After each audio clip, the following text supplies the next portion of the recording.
श्रोता साथियों, ध्वनि ध्वनि और ध्वनि का विज्ञान दोनों ही अपने आप में बड़ी गहरी बातें हैं। ध्वनि सबसे छोटी से छोटी जो घर्षण से होने वाली एक आवाज़ है उसको ध्वनि कहते हैं। सबसे छोटी छोटी जिसका कोई टुकड़ा ना हो सके, तो वो ध्वनि जो है ना, वही जो अपने बहुत एडवांस रूप में जाके वो नाद बन जाती है, नाद। और उसी का बहुत गहरा, गहरे से भी गहरा, हम जितना सोच सकते हैं उससे भी गहरा, वो उसका जो रूप है वो है ब्रह्मनाद। नाद ब्रह्म। क्या है ये नाद ब्रह्म? नाद ब्रह्म एक ऐसी घटना है जो हमारे अंदर में हमेशा हर सांस सांस में घटती रहती है, हर पल घटती रहती है, और हम उसको नोटिस नहीं कर पाते। ऐसी ध्वनि जो हमारे कान नहीं सुन पाए, अंतः ध्वनि, अंदर की ध्वनि, इसे तो केवल बहुत आत्म तत्व से जुड़े हुए ज्ञान द्वारा ही अनुभव किया जा सकता है। और इस नाद की अनुभूति वो ध्वनि पुद्गलों से, ध्वनि के कणों से, और वो भी सूक्ष्म कणों से होती है। और आपको शायद सुनकर जानकर अचंभा हो कि हमारे अंदर में, अंतर जगत में बहुत प्रकार की ध्वनियाँ चलती रहती हैं, गूंजती हैं। इतना कोलाहल होता है अंदर में हमारे, अगर हम सब तरफ से शांत होकर और सारे शोरगुल से अलग होकर बैठें और अपने भीतर की तरफ मुड़कर अपने अंदर में होने वाली उन ध्वनियों को, उन आवाज़ों को, उस शोरगुल को जो बड़ा अव्यवस्थित है, उसको अगर हम सुनने की कोशिश करें तो थोड़ी सी कोशिश में ही हमें सुनाई देगा समुद्र की गर्जना जैसा शोर। ढोल नगाड़े बजते हैं वैसा जोरदार ऐसी आवाज़ें, और कभी कभी घुंघरुओं और घंटियों की रुंझुन आवाज़ें, कभी बादलों की गड़गड़ाहट, कभी झरनों के अंदर से झरता हुआ पानी का कलकल स्वर, और कभी ऊंची ऊंची अग्नि की लपटों की जो आवाज़ होती है, उस तरह की आवाज़ें। और ये सारी आवाज़ें हमारे अंदर में चलती हैं और हमारे कान इसको पकड़ नहीं पाते। कान के लिए तो वो सुनाई देने वाली ध्वनियाँ नहीं है वो, क्योंकि जो हमारा कान सुन सकता है वो तो बहुत कम है। जो हमारा कान सुन सकता है वो 20 हर्ट्ज़ से लेकर 20,000 हर्ट्ज़ तक की ध्वनियाँ हैं जिनको हमारा कान सुनने में समर्थ है। यानी डेसिबल है, ध्वनि की जो इकाई है उसको डेसिबल कहते हैं, ध्वनि के मापने की जो इकाई है। तो 20 डेसिबल से और 20,000 डेसिबल तक की जो ध्वनि है, इतनी ध्वनि के जो कंपन हैं, वाइब्रेशंस हैं, और उनकी जो फ्रीक्वेंसी, आवृत्ति, बारंबारता, 1 सेकंड में जो फ्रीक्वेंसी होती है उसकी, वो 20 से लेकर और 2000 तक की, इतनी जो रेंज है ना, इस रेंज से कम या ज़्यादा अगर वो वेव्स हो, साउंड वेव्स हो, इससे कम या ज़्यादा डेसिबल वाली, यानी 20 से कम और 2000 की फ्रीक्वेंसी से ज़्यादा, तो वो हमारे कान उसको पकड़ नहीं पाते, सुन नहीं पाते, क्योंकि कान के अंदर वो शक्ति नहीं है। हाँ, कुछ जीव जंतुओं को कुदरत ने वो शक्ति दी है जो मतलब 20 से लेकर 2000 तक की जो है उसके आर और पार भी सुन सकते हैं। जैसे हम मोर को ले लें, मोर के कानों में ऐसी शक्ति है कि उसको बादलों की गरज, बादलों की गड़गड़ाहट सबसे पहले सुनाई देती है। ये ध्वनि जो हमारे अंदर में चलती हैं वही तो नाद हैं, और जब वो व्यवस्थित हो जाती है, उसका एक रिदम बन जाता है, एक लय बन जाती है, संगीतपूर्ण लय बन जाती है, म्यूजिकल रिदम उसका बन जाता है, उसमें एक सिस्टम बन जाता है, सिस्टमेटिक रिदम हो जाता है वो, तब वो हमारे आनंद को, ब्रह्म आनंद को देने वाला बनता है। पर आपका प्रश्न होगा कि कैसे बने अंदर में चलने वाला जो हमारा अनबैलेंस्ड ये जो साउंड चलता है, ये जो वेव्स चलती हैं, साउंड वेव्स हमारे अंदर में ध्वनियाँ उठती रहती हैं, गूंजती रहती हैं, जब वो कैसे व्यवस्थित बने वो, ये प्रश्न होगा। हाँ, उनको व्यवस्थित बनाने के लिए हमें कुछ प्रयास करना पड़ता है। ध्वनि विज्ञान में ध्वनियों का कुछ क्लासिफिकेशन किया गया है, वर्गीकरण किया गया है। किसी प्रकार के आघात से, टकराहट से, फ्रिक्शन से यानी घर्षण से जो पैदा होती हैं उसको कहते हैं आहत ध्वनि, और जो बिना किसी कारण से, बिना किसी आघात के, बिना किसी घर्षण के स्वयं ही निरंतर गूंजती रहती हैं, गुंजायमान रहती हैं, वो होती हैं अनाहत, और उसी का नाम है अनाहत नाद। तो सुन सकने वाली और ना सुनी जा सकने वाली ध्वनियाँ, दो प्रकार तो ये हो गए, और आहत और अनाहत। जब हम संसार में, व्यवहार में, अपने दैनिक लौकिक जीवन में देखते हैं तो चारों प्रकार की ध्वनियाँ, इनका मिक्सचर हमें मालूम देता है। तो संसार में जो बातचीत करते हैं वो भी आहत ध्वनि होती है। कैसे? हमारी जीभ बोलते समय जब अक्षर वर्ण हमारी जीभ से जो बोले जाते हैं तो जीभ मुंह के अंदर, मुख गुहा यानी मुंह की जो गुफा है, मुंह का जो विवर है, मुंह के अंदर जीभ अनेक स्थानों पर टच करती है, स्पर्श करती है, तो उससे ध्वनि निकलती है। कब कहाँ से च निकलता है, कहीं से प, कहीं से व, कहीं से स, कहीं से त, और अलग अलग तरह की ध्वनि अलग अलग स्थान से निकलती है। तो वो घर्षण होता है जीभ का और मुख के अनेक अंग और अवयवों का। तो ये आहत ध्वनि है जो हम बोलते हैं, आहत ध्वनि है। अब उसमें आहत ध्वनियों में कुछ होती हैं श्रव्य और कुछ होती हैं अश्रव्य, यानी कुछ होती हैं साउंड और कुछ होती हैं अल्ट्रासाउंड और सुपरसोनिक साउंड। अल्ट्रासाउंड वो होती हैं जो 20 डेसिबल से कम रेंज वाली होती हैं, और सुपरसोनिक वो होती हैं जो 20,000 से ज़्यादा रेंज वाली होती हैं। तो इस प्रकार की जो ये आवाज़ें हैं, ये वेव्स होती हैं साउंड की, उनसे एक कॉस्मिक म्यूज़िक बनता है। शब्द ब्रह्म कहते हैं उसे। शब्द को भी ब्रह्म माना है। ब्रह्म समझ गए आप?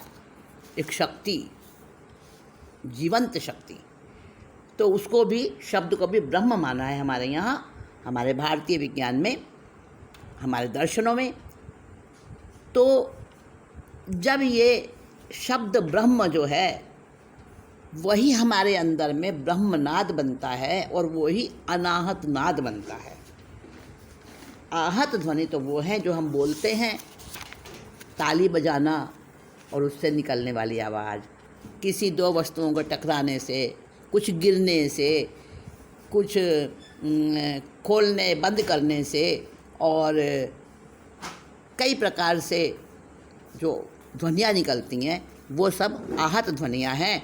लेकिन हमारे अंदर में जो अपने आप से चलती है, जैसे हमारा ब्लड सर्कुलेशन चलता है, हम जब सांस लेते हैं तो वहाँ से भी कुछ आवाज़ निकलती है, सांस में से भी, और वो हमारे प्राणों की जो एक टकराहट होती है। हम और सूक्ष्म में जाएं तो ऊंचा श्वास और नीचा श्वास, यानी अंदर का श्वास और बाहर जब सांस लेते हैं और अंदर लेते हैं तो उसमें से भी कुछ शां शां की आवाज़ निकलती है, जिसको सो हम बोलते हैं। सांस लेते हुए सो और बाहर निकालते हुए हम, सो हम। जब हमारा दिल का धड़कना, उसमें से धक धक धक धक ऐसी रिदम, ऐसी लय बनती है। फेफड़े जो हमारे, वो उनमें से भी कुछ ध्वनि निकलती है। पाचन तंत्र की अलग अपने प्रकार की टिक टिक जैसी नस नस में हमारे जो चलता है, एक संगीत चलता है, मांसपेशियों तक में चलता है, लयबद्ध क्रमबद्ध ध्वनियाँ चलती रहती हैं। पहले तो थोड़े समय पहले तक इन ध्वनियों को नहीं समझते थे लोग, और हम उनको सुन भी नहीं पाते थे, जान भी नहीं पाते थे उनके बारे में। योगी महायोगी साधक ही उसको पहचान पाते थे। लेकिन अब स्टेथोस्कोप का जब से आविष्कार हुआ है तो हृदय की धड़कन सुनी जाती है, फेफड़ों की गुरगुर आवाज़ उससे सुनी जाती है। और आपको पता है कि स्टेथोस्कोप का सबसे पहला प्रयोग कहाँ, माउंट सिनाई के स्कूल ऑफ मेडिसिन में डॉक्टर जोशुआ ने किया था, और उन्होंने 1000 हर्ट्ज तक की ध्वनियों को पकड़ लिया था। और फिर वो मांसपेशियों की ध्वनि भी पकड़ी गई, थोड़े समय बाद उसको भी सुना गया, और फिर एक साउंड प्रूफ कमरा भी तैयार हुआ। जब उस कमरे में, उस साउंड प्रूफ रूम के अंदर कोई बैठे जाकर, तो अपने हार्ट की बीटिंग, हृदय की धड़कन, फेफड़ों की आवाज़, पाचन तंत्र की ध्वनि, ये सब सुनाई देती हैं। और उन ध्वनियों को सुनकर म्यूज़िक थेरेपी के साथ उनको कोरिलेट करके और बहुत सारे रोगों का निदान किया जाता है। और फिर चिकित्सा जगत में उससे महान क्रांति आज आ गई है। सारी ध्वनियों को आजकल सुनाई दे वैसी कोशिश वैज्ञानिक कर रहे हैं, परंतु एक ऐसी भी ध्वनि है जिसको विज्ञान का अभी तक कोई ऐसा आविष्कार नहीं हुआ कि जो उसको सुना सके। बहुत सूक्ष्म से भी सूक्ष्म दिव्य ध्वनि है, वह आहत ध्वनि नहीं, वह अनाहत ध्वनि है। और आधुनिक विज्ञान उसके लिए बहुत कोशिश कर रहे हैं वैज्ञानिक, पर अभी तक उसको पकड़ नहीं पाए, उसको सुन नहीं पाए। और वो है हमारे अंतर जगत का ब्रह्मनाद, अनहद नाद, जो हमारे मस्तक मंडल में, कॉस्मिक स्पेस जो है हमारा, वहाँ पर गूंजता रहता है। और वो भी समझ में आता है, पकड़ में तो नहीं आता, पर समझ में आता है, अनुभूति में आता है। कैसे अनुभूति में आता है? आप कभी बैठे और तेज आवाज़ में, लयबद्ध आवाज़ में आप कोई जाप करें, ठहर ठहर के क्रमबद्ध तरीके से आप जाप करें। एक अक्षरी ओम का ही ले लें और सांस भरते जाएं और ओम को लंबा बोलते जाएं।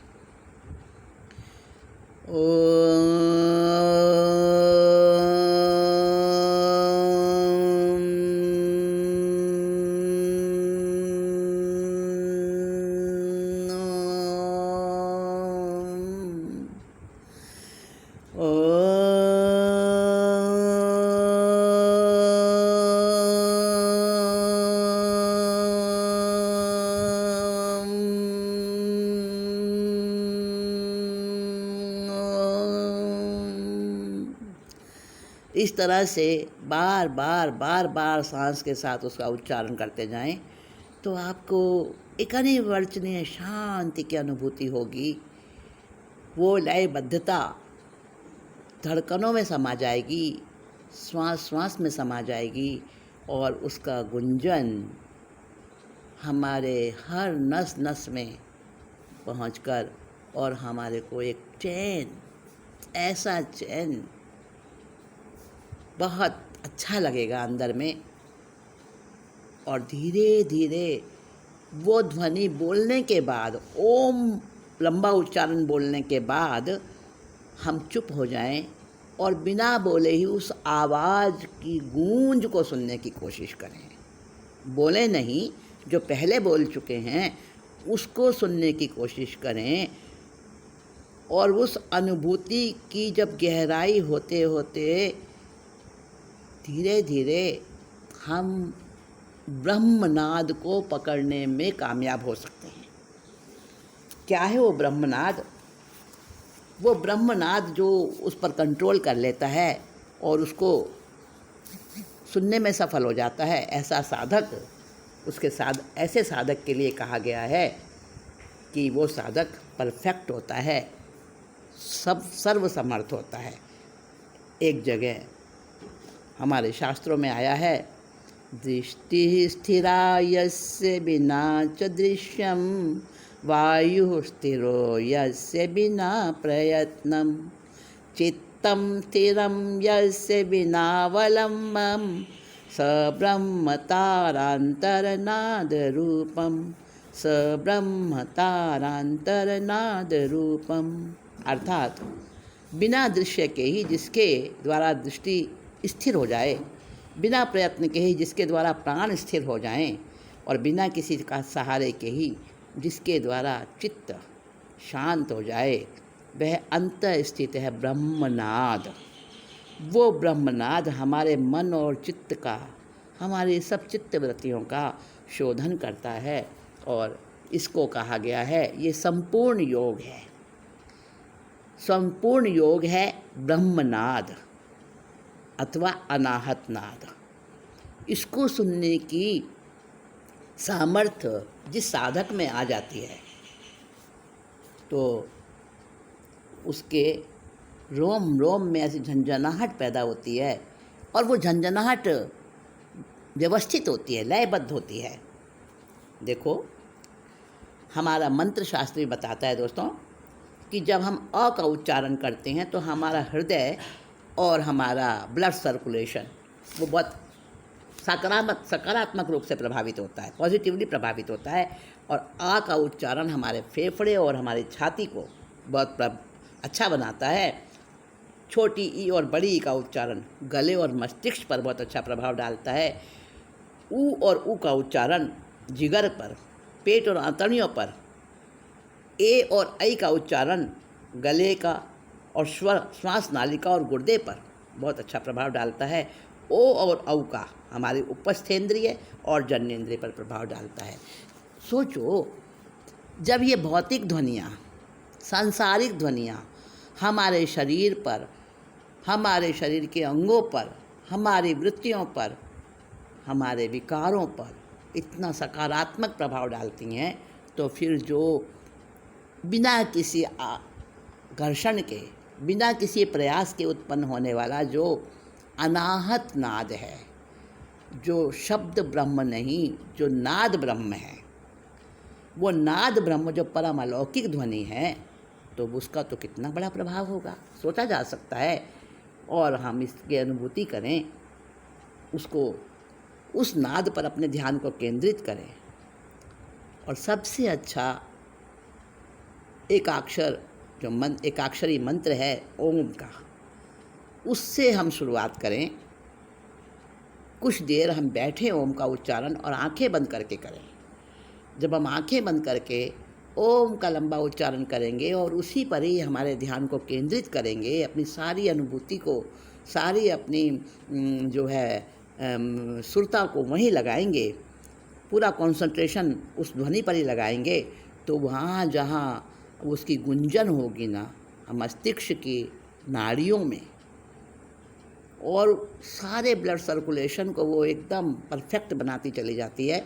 वो हमें सब समझ में आएगा, अनुभूति से हम उसको अनुभूति जन्य हो जाएगा हमारा, और फिर हमें पता चलेगा कि जो कहा गया है स्वरेन संध्येत योगम, अर्थात स्वर की साधना वो आध्यात्म योग है, और साधना का जो स्वर है और स्वर की जो साधना है दोनों एक दूसरे से बहुत जुड़े हुए हैं, और वो ब्रह्मनाद हमें ब्रह्ममय बना देगा और हमारे ब्रह्म को एकदम हमारे सामने प्रत्यक्ष उस शुद्ध विशुद्ध स्वरूप में हम उसको देख पाएंगे, महसूस कर पाएंगे।